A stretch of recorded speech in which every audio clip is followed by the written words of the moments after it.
Buenas noches, amigos de Paraterrestres. Encantado una vez más de estar aquí con ustedes en este episodio nuevo, donde hoy tengo el privilegio de conocer y poder entrevistar a un gran amigo conocido de hace un tiempo para acá, pero esta vez nos acompaña en la casa de Paraterrestres desde Chile, Pablo Zárate Moya, quien nos estará hablando esta noche sobre la hipersensibilidad neuronal, algo de sus experiencias, lo que está investigando y todas esas cositas que vamos a ir desarrollando. Estoy seguro que van a ser de gran interés para ustedes. Buenas noches, Pablo. Saludos. ¿Cómo te encuentras? Hola, Carlos Javier. Gusto saludarte y un placer estar acá con todos ustedes y contigo conversando de este tema. No, el placer es mío, Pablo. De verdad que quedé enganchado con lo que habías mencionado en otro medio que estábamos conversando. Pablo, estuviste hace poquito en Atacama. Si nos puedes contar un poquito cómo te fue por allá. Así es, el día jueves de la semana pasada, el 26 de septiembre, llegamos a la segunda región de Chile, donde se realizó un encuentro internacional, 340 personas de 24 países, en la ciudad, en realidad es un pueblo porque es muy pequeño, de San Pedro de Atacama, así se llama este pueblo. Fue convocado por el contactado Ricardo González, Paola Harris, la investigadora norteamericana, y otros invitados como Giorgio Piacenza, Filippo Zarpa, entre otros. Y ahí estuvimos conversando, vivimos algunas experiencias, fue muy interesante. Perfecto. Y Pablo, yo pues he tenido la oportunidad de compartir contigo, nos conocimos en otros medios, pero me gustaría que para las personas que no te conocen a través de Paraterrestre, tú les pudieras decir quién es Pablo Zárate Moya. Bueno, yo soy chileno de 46 años, investigo el fenómeno OVNI en realidad desde, yo diría, la niñez, como la mayoría de nosotros, que nos sentimos atraídos por este tema. En mi época universitaria, en los años 90, fue cuando ya comencé a profundizarla. Me tocó vivir experiencias como la mayoría de los investigadores que somos testigos en algún momento. Y desde el año 2006, 2007, 2008 diría yo, ya comenzó la investigación más en serio. De profesión soy médico veterinario, cirujano, trabajo en la municipalidad o municipio de San Bernardo, que está en la zona sur de Santiago de Chile, e investigo desde la arista biológica el tema del fenómeno OVNI y el contactismo. Ese es, podría hablarse de mi currículum, de mi historia, ¿no? Perfecto, y me parece interesante abordar el aspecto biológico porque casi siempre se abordan otros aspectos dentro, digamos, de la física, el aspecto materialista, el aspecto psicológico también, que influye, que es muy abordado.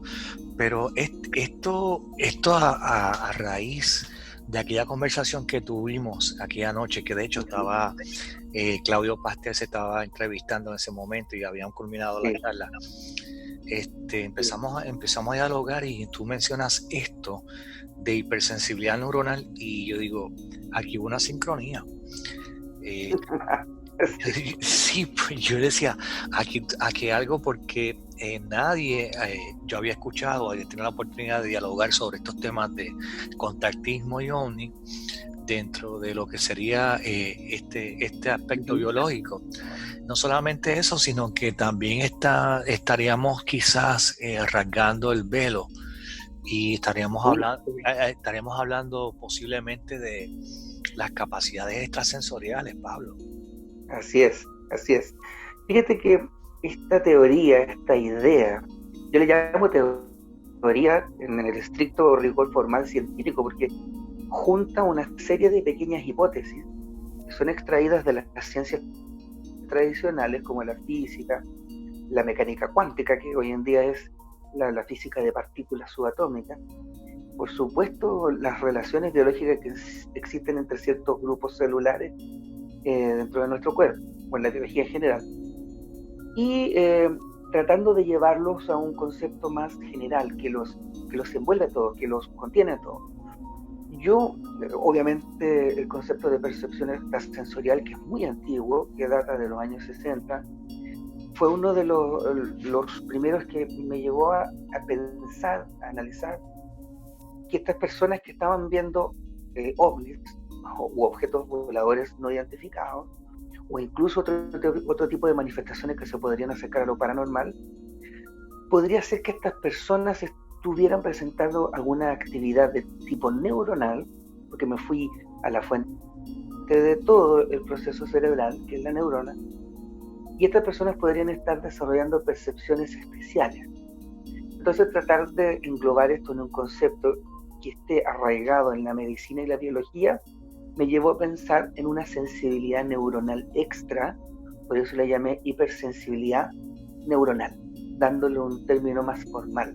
Entre comillas, sigue siendo siempre dentro de un marco teórico, pero en el fondo es eso, sensibilidad de tipo neuronal extra, para no copiar el mismo concepto de percepción extrasensorial, pero llevándolo a la biología. Eso. Fíjate, a mí me parece muy interesante porque cuando decimos percepción extrasensorial, pues creo que hemos arrastrado por mucho tiempo este tipo de concepto. Pero lo que tú traes, Pablo, es más familiar, es más digerible. Es algo que cuando uno piensa, tú dices, esto se puede explicar de esta forma. Y no sé si te recuerdas cuando te traje el ejemplo del olfato del canino. Sí, perfecto. Te gustó sí. Muchísimo. Te traje el ejemplo de la mujer embarazada cuando está en este estado hormonal. Sí. Entonces, ¿qué sería esto, Pablo? Que bajo ciertos estados alterados de conciencia, nuestros sensores se ponen más eficientes.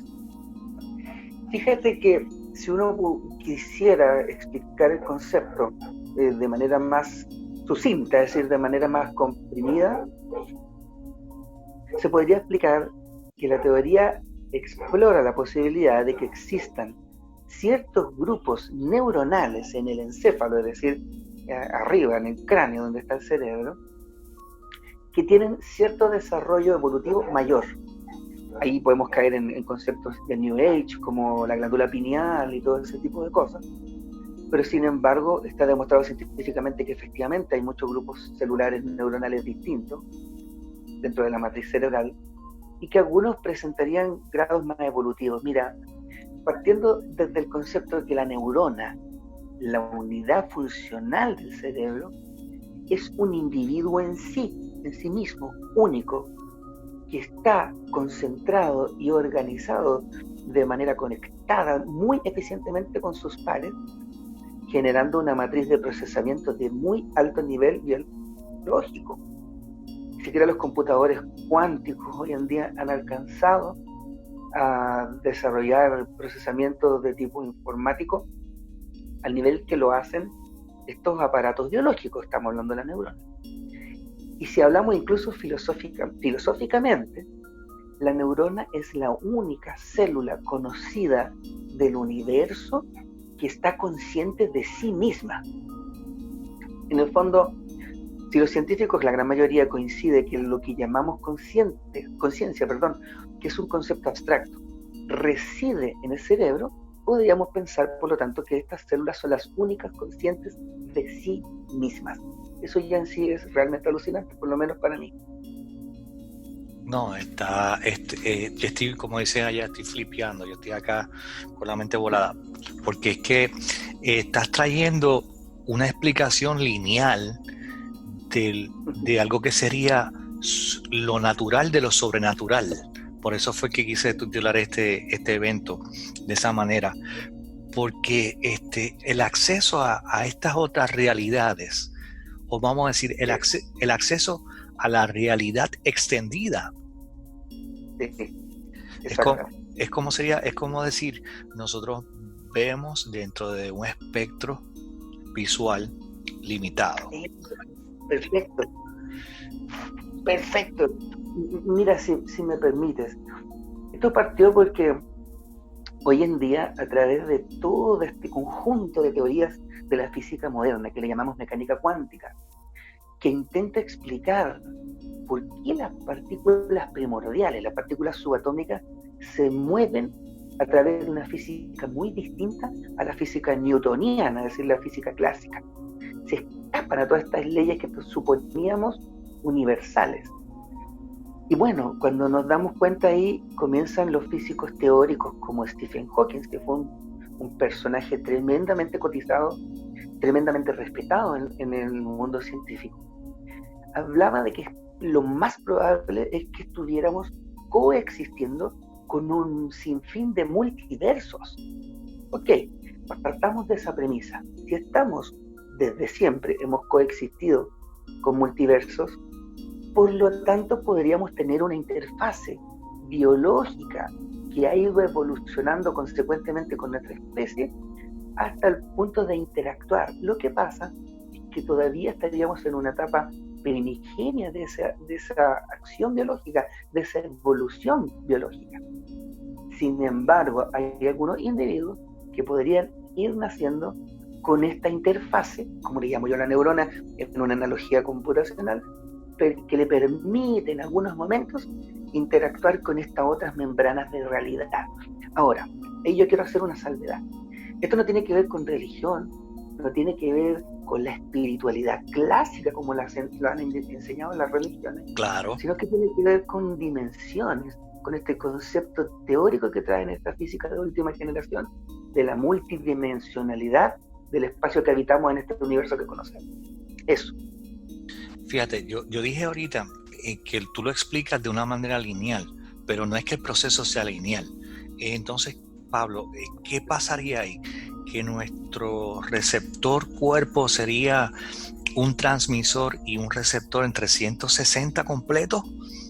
Exacto. Es que me parece muy buena tu analogía, porque el concepto que he estado tratando de trabajar, donde me he ido dando cuenta que no soy el único científico que lo está viendo o lo está intuyendo. El concepto, desde mi punto de vista, rescata a la unidad funcional de este tema como a la neurona, ¿no? Es decir, ella sería la protagonista. Y nosotros al menos podemos identificar de manera muy clara 5 cualidades en esta célula que es extremadamente especializada. Desde mi punto de vista, es lo más evolucionado que existe en el universo conocido, claro. La neurona. Dime nomás, me querías preguntar. Sí, no, vamos entonces a esos 5 conceptos que quieres compartir, por favor. Mira, el primero es que lo tenemos muy claro. La neurona, como es una célula especializada en el procesamiento de información y en el manejo de energías, y estamos hablando básicamente de energía electrobiológica, ellas a través de las distintas cargas de su membrana celular pueden manejar pequeñas descargas eléctricas. Eso está completamente comprobado. Y de hecho es parte de su biología. Pero son muy especializadas en eso. Entonces, son capaces de emitir información. En este instante, mis neuronas están emitiendo información. Luego, ellas son capaces también de recibir, de captar información. Las neuronas de las personas que me están escuchando lo están haciendo en este instante. Tercero, yo le llamo modular, es decir, la capacidad de adaptarse a las distintas condiciones del medio. En eso son muy eficientes, y de hecho existe todo un capítulo que los neurobiólogos llaman plasticidad neuronal. La cuarta, que para mí es una capacidad realmente impactante, es la de procesar de manera muy eficiente todo tipo de información. Es una célula cuyo leitmotiv, su función de existir, es la de procesar información. Y la quinta, que aquí es donde, como decimos nosotros en mi país, me meto un poco en las patas de los caballos, es la capacidad, y suena religioso, de crear. Y lo voy a argumentar. Cuando tú tomas una neurona, estamos hablando del individuo por separado, tomas una neurona, la pones en un medio ambiente que puede ser un poco adverso para ella como célula. Ella se adapta, es capaz de, a través de su membrana celular y manejando distintas cargas eléctricas, cambiar la composición físico-química de su medio ambiente más adyacente, más cercano a la membrana. Y cuando tú haces eso, si mueves la física y la química de un sector, estás moviendo indefectiblemente partículas primordiales, partículas subatómicas. Y eso, aquí y en cualquier parte, es crear. Una capacidad que le habíamos asumido a la divinidad, a Dios, a los dioses.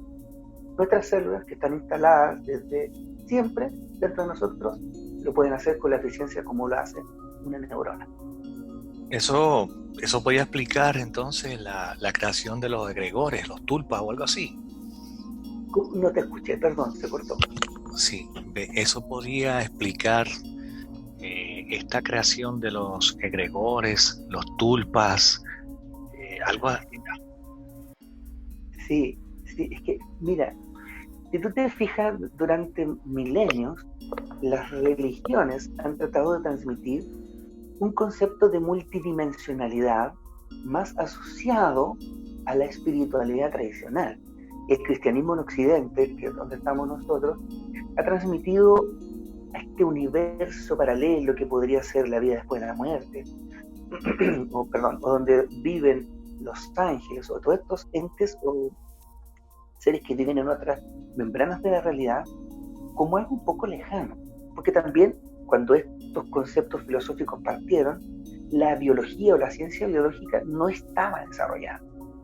Hoy en día, cuando se junta la física con la biología, que son ciencias duras, con ciencias quizás más filosóficas como las religiones tradicionales, podemos asociarlas, amalgamarlas, digamos, juntarlas, en un concepto general donde entenderíamos que esto era solamente dimensiones con las cuales coexistimos y estamos comenzando a entenderlas y a darnos cuenta de que tenemos capacidades biológicas incluso para percibirlas, que eso para mí es lo más interesante.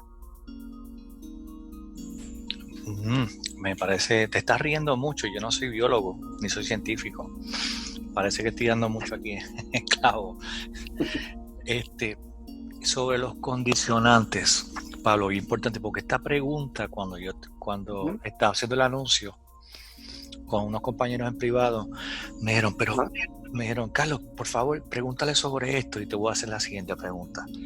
En cuanto a los condicionantes, la alimentación, ¿cuánto influye en este tipo de procesos?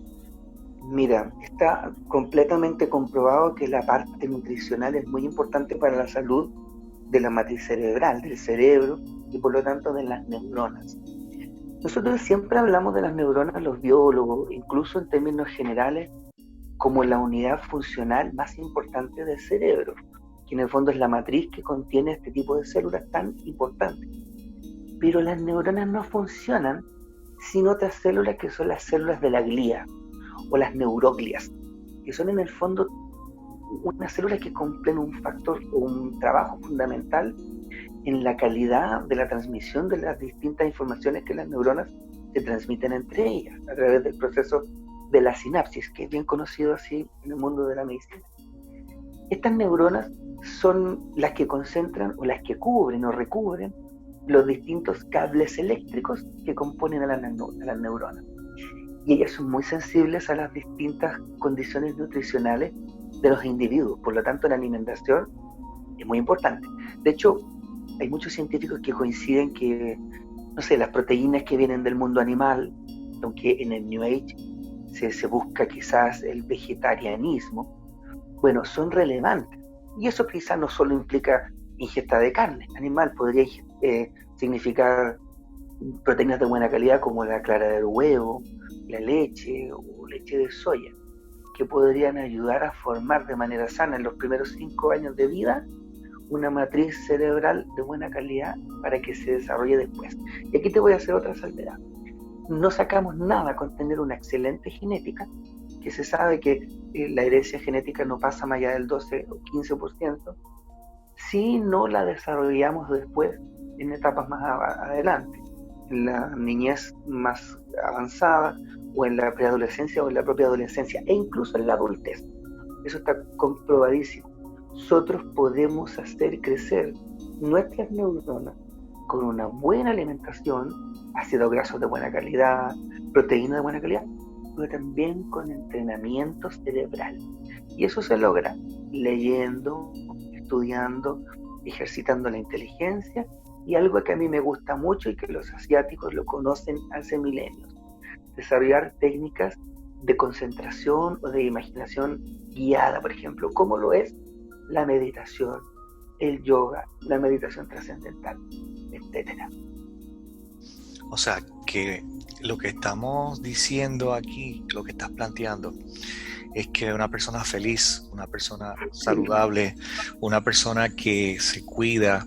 Fíjate que hago un pequeño detente aquí, porque no hablamos de veganismo, no hablamos de vegetarianismo, hablamos de alimentación saludable. Así es. Es muy importante para que después no digan, no, pero es que Pablo está diciendo, no, deténgase. No. O sea, esto viene de un biólogo, no se equivoque. Exactamente. Entonces, Es así, exacto. Entonces, a lo que iba era que una persona que está equilibrada, feliz, que se alimenta bien, que tiene una rutina de ejercicio, que es básicamente lo que mucha gente aspira, ¿no?, a hacer hoy día para cuestiones de poder estar en una buena estamina, un bienestar, estaría entonces desarrollando ese potencial para poder entonces acceder a esta realidad extendida a través de estas neuronas. Exacto. Y yo creo que tú lo graficas muy bien. La capacidad de la hipersensibilidad neuronal no es exclusiva de nadie. Obviamente una persona cuyo cuerpo, en primera instancia, funciona, está bien nutrido, no presenta carencias o enfermedades, tiene una mejor, una mejor fuente para comenzar a entrenar esta capacidad. Ahora, si a eso le sumamos que la persona está en una buena relación con su medio ambiente, con su familia, su esposo o su esposa, su trabajo, su vida con los hijos, etcétera, es una persona que va a estar más en equilibrio y va a tener una mayor posibilidad de concentrarse en desarrollar cualidades que son más finas, como la que yo estoy tratando de teorizar y expresando, la hipersensibilidad neuronal. Ahora, a pesar de esto, los asiáticos, yo estoy hablando japoneses, chinos, pueblos asiáticos, a pesar de todos los problemas que se ha presentado a lo largo de su historia, se han caracterizado por desarrollar prácticas de este tipo: el qigong, el tai chi, la meditación, yoga, ¿no? Lo hemos conversado.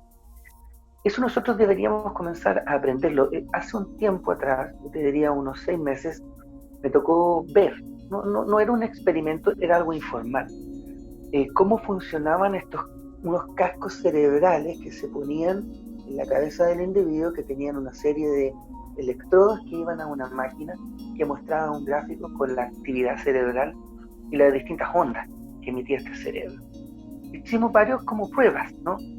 Uno de ellas era la risa, hicimos reír a la persona, probábamos con algo más serio como el enojo, probábamos el silencio total, la conversación, pero cuando probamos que la persona se quedara quieta, se concentrara, que desarrollara respiración consciente, es decir, casi un acto meditativo, sus ondas cerebrales comenzaron a dispararse. Es decir, cuando el individuo desarrolla meditación, y ya meditación profunda, es un excelente entrenamiento para la célula cerebral. Excelente. Y está comprobado que la célula cerebral, es decir, la neurona, puede crecer literalmente en etapas de adultez. No solamente crece, se reproduce mucho más en la niñez, cuando está recién nacido, y en etapas embrionarias, pero en etapas de adultez las neuronas pueden crecer. No estoy hablando de reproducirse, crecer. Eso es muy importante. Ok, y tengo 2 dudas, pero el tiempo me está traicionando. Pero no quiero pasar por alto otro aspecto, Pablo, y es uno que tú y yo dominamos bastante bien, es la música. Sí. La música, ¿qué pasa con la música en esta cuestión? O sea, ¿qué está ocurriendo biológicamente cuando escuchamos esa música que nos gusta? ¿Hay música que conviene, música que no conviene? ¿Hay música saludable, hay música insalubre? Fíjate que yo creo que esto es bastante individual, pero sí, coincido contigo en que hay músicas que ayudan a armonizar. Por lo tanto, tú harías que tus neuronas trabajaran al unísono de manera coordinada y por lo tanto más eficiente para captar estímulos del medio ambiente. ¿Qué podrían ser estos estímulos tan sutiles como otras dimensiones que coexisten con nosotros? Y también otras músicas o otro tipo de música que produce desarmonía, sobre todo aquellas que las personas, y esto yo no estoy criticando ningún tipo de música ni ningún estilo, No, claro. sobre todo aquellas que la persona no se sienta agradada. Para alguien escuchar reggaetón puede producir esta armonía, para otros escuchar heavy metal puede ser lo que le produce armonía, y para otros puede ser música tropical, música caribeña. No hay una estandarización, porque también los individuos no somos estandarizados, somos individuales, somos individuos. Pero sin embargo, cuando las neuronas cerebrales se sienten armonizadas, tienden a procesar de manera más eficiente. Es así, llegan a condiciones, cuando tú te concentras, eres capaz de desarrollar problemas matemáticos con mayor eficiencia. Pero esa concentración o las formas de llegar a esa concentración son individuales. Hay personas que prefieren verbalizarlo, otros en silencio, otros con música y otros caminando. Estoy poniendo ejemplos triviales. Pablo, de verdad que ha sido un gusto, y este es uno de los programas que te puedo decir este es el programa más especial que yo he hecho en Paraterrestre, porque nosotros hablamos de ovni, hablamos de contactismo, hablamos de conciencia, pero este programa es especial. Estoy seguro que va a abrir las puertas para que otras personas, otros estudiosos, echen mano sobre este aspecto biológico que se está produciendo, bioelectricidad, como mencionaste perfectamente ahorita. Sí. Lo natural, esto es lo natural de lo sobrenatural. Sabes que yo encuentro esa frase fenomenal, lo natural de lo sobrenatural. Hay que quitarle un poco el halo de magia, de mágico, esto de que estos son locuras de un grupo de personas. No, a mí me parece que hoy coexistimos con realidades que nos rodean y que es más ciencia de lo que parece. Lo que pasa es que está en el umbral de la ciencia. Va a llegar el momento en que esto se transforme en ciencia dura. Mira, tengo una deuda kármica y tengo que quitármela de encima. Te la voy a regalar aquí públicamente. Para que hagas uso de ella libremente. Me parece que ha sido un programa excepcional. Sí. Amigos de Paraterrestre, aquí lo tienen Pablo Zárate Moya. Él es biólogo, él es veterinario de profesión, músico, es una persona que investiga, como habíamos mencionado anteriormente. Estuvo por ahí acompañaditos. Voy a decir un secreto a viva voz, no se lo diga a nadie. Por ahí. ¿Lo digo o no lo digo? Dilo, todo. Por ahí estuvo en Atacama con Ricardo González, contactado de Legado Cósmico, y hoy me dice: estoy ocupadito, Carlos, no puedo entrar ahora, voy a entrar más tarde, voy a estar con Paola Harris. Sí. y yo, pues eso está muy bien, perfecto. Pablo, te agradezco infinitamente tu tiempo. Gracias por haber estado. Un placer por acá también, el placer es todo mío, mi querido amigo. Saludo para todos tus oyentes, espero lo hayan disfrutado. Gracias a todos, que pasen buenas noches, buenos días, donde quiera que nos vean. Y esto ha sido un episodio más, lo natural de lo sobrenatural en Paraterrestre, con un servidor, Carlos Javier Delgado, desde este terroncito de tierra, Puerto Rico, para todo el mundo y para todas las naciones. Buenas noches, gracias Pablo. Gracias a ti.